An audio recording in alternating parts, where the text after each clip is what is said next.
Napanis ng rookie mga idol si LaMelo Ball. 18 years old pa lamang ito pero kung maglaro parang veterano na. Home debut ni Cooper Flagg. First play mga idol, assist kagad kay Klay Thompson, wing 3-pointer, fast break. At assist na naman kay Anthony Davis. Napagandang lob pass nun. Kalaban nila ang team ni LaMelo Ball ang Charlotte Hornets. Klay Thompson with another big bucket from deep.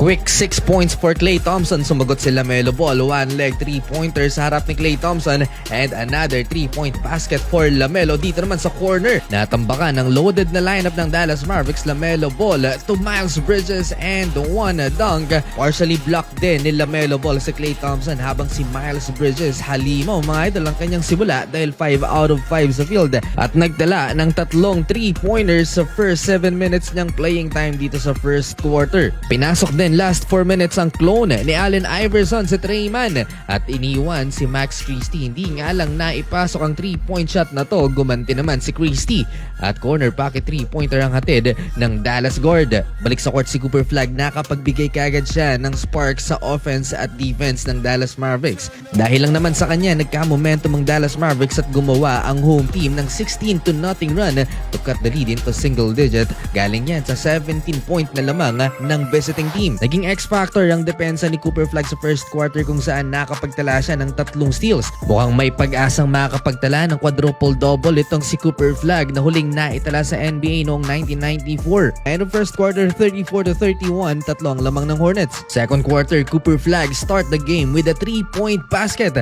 at exceptional ang defense ng Dallas Mavericks. Back-to-back block in one possession ni Derek Lively II at PJ Washington and D'Angelo Russell. Nabigyan ng napakagandang lob pass from half-court si Cooper Flagg. Pinahiya din ng rookie si LaMelo Ball. Pinakitaan ng handles, behind the back dribble and mid-range J by Cooper. Lamang na ng 6 ang Dallas Mavericks na patawag ng timeout ang Charlotte Hornets. Gumawa naman ng sariling highlight itong si LaMelo Ball, behind the back step back 3-pointer din na ginawa niya kay Max Christie naman at itong rookie na si Con Kenopol take the lead back for Charlotte 47-46.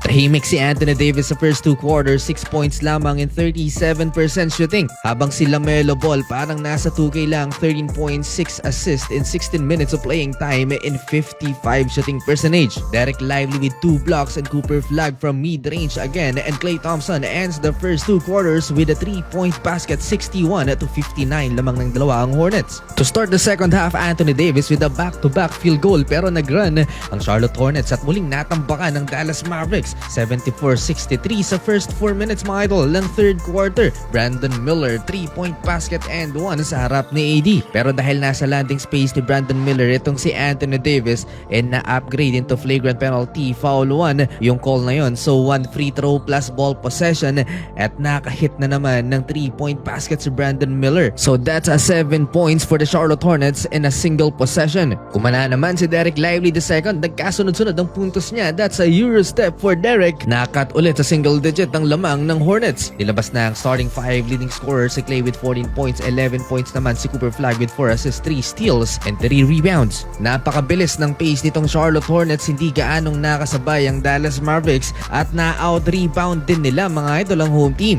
Done for the night na rin si LaMelo Ball with 20 points, 3 rebounds, 6 assists in 23 minutes of playing time. Impressive shooting by Melo, 61% sa field at may 4 3-pointers. Solid game para sa former third overall pick. 20 points din ang naitala ni Miles Bridges with 11 rebounds.